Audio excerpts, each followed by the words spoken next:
Semua orang bilang, tenang, ini cuma siklus ekonomi. Lucunya, kalimat itu selalu muncul tepat sebelum semuanya jadi tidak biasa. Sekarang lihat sekeliling lo, harga naik, gaji segitu-gitu aja, dan hidup makin sempit. Pertanyaannya bukan lagi, ini krisis atau bukan, tapi kenapa lo mulai ngerasa nggak aman padahal hidup lo kelihatannya masih normal? Krisis itu nggak datang dengan suara sirine. Nggak ada pengumuman, perhatian, ekonomi akan hancur dalam 3, 2, 1. Dia datang pelan, diam-diam, masuk ke hidup lo lewat hal kecil. Belanja bulanan naik sedikit, tagihan terasa lebih berat. Uang yang dulu cukup, sekarang terasa kurang. Dan lo mulai menyesuaikan. Awalnya kecil, lama-lama jadi kebiasaan. Sampai satu titik, lo sadar hidup lo berubah tanpa lo sadar kapan mulainya. Ada satu kelompok yang paling kena dampak. Bukan yang paling miskin, bukan juga yang paling kaya, tapi yang di tengah, kelas menengah. Kenapa? Karena mereka punya penghasilan tetap, gaya hidup tetap, tapi biaya hidup yang terus naik.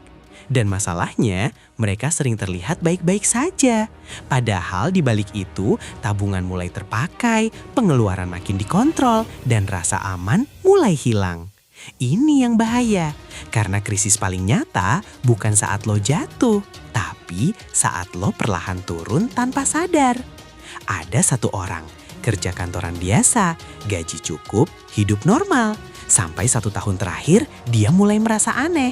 Bukan miskin, tapi juga nggak nyaman. Setiap bulan, uang selalu habis, nggak ada sisa, dan selalu ada pengeluaran tak terduga.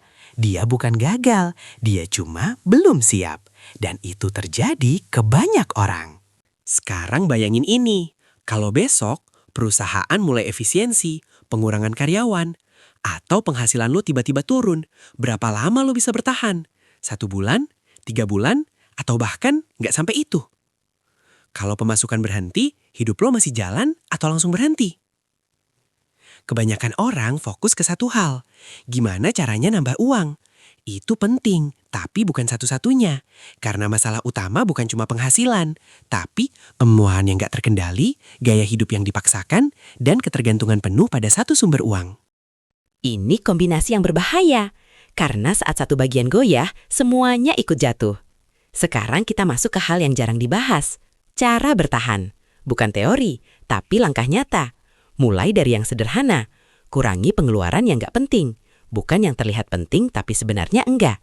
Bangun cadangan, walau kecil tapi konsisten.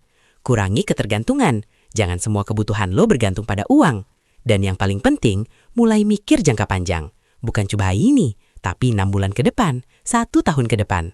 Karena orang yang bertahan selalu punya ruang napas. Dunia berubah, dan sistem lama nggak selalu bisa dipakai terus. Kalau dulu, kerja, gaji, aman. Sekarang, kerja, gaji, belum tentu aman. Yang berubah bukan cuma ekonomi, tapi cara kita harus hidup. Krisis bukan soal takut. Krisis itu soal siap atau tidak. Karena saat semuanya masih terlihat normal, itu justru waktu terbaik untuk bersiap. Bukan saat semuanya sudah runtuh. Karena saat itu terjadi, pilihan lo sudah jauh lebih sedikit.